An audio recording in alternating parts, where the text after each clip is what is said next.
Hi all, welcome to my new video. இன்றைக்கி நம்ம என்ன பார்க்க போகிறோம்னா பின்னல் பணியாரம் எப்படி செய்யலான்னு பார்க்கலாம். இதோட இன்க்ரீடியன்ட்ஸ் டிஸ்கிரிப்ஷன்லேயும் ஃப்ரண்ட் பேஜ்லேயும் கொடுத்துருக்கேன், செக் பண்ணிக்கோங்க. ஃபஸ்ட்டு இதுக்கு நம்ம 600 கிராம் மைதா எடுத்துக்கணும். அதில் பவுடர் சுகர் 250 கிராம் ஆட் பண்ணிக்கணும். அதுக்கு நல்லா ஒரு மிக்ஸ் கொடுத்துட்டு பட்டர் மெல்ட் பண்ணி வச்சுருக்கேன், அதை ஊற்றிக்கோங்க.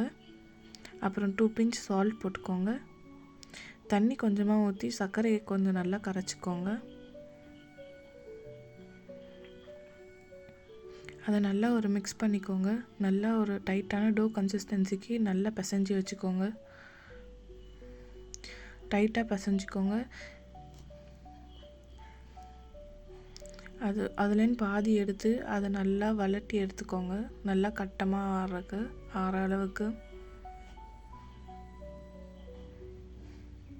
கொஞ்சம் நல்லா பெருசாக போட்டுக்கோங்க.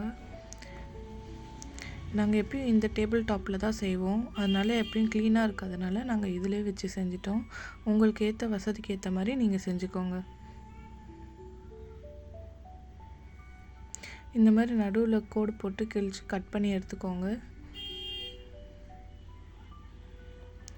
சென்டரில் 2 கோடு மாதிரி போட்டுக்கோங்க.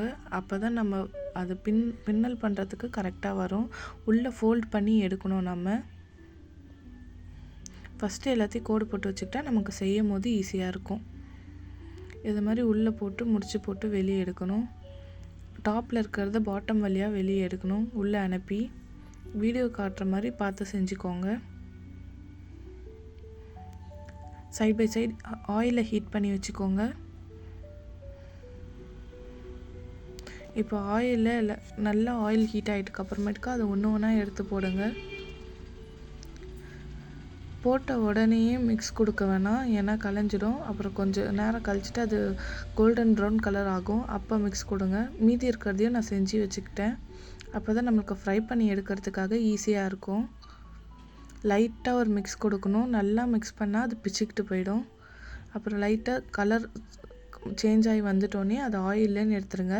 ஆயில்லேன்னு எடுக்கும் போது சாஃப்டாக தான் இருக்கும், அப்புறம் அது க்ரன்ச்சி ஆகிடும். தேங்க்யூ ஃபார் வாட்சிங்.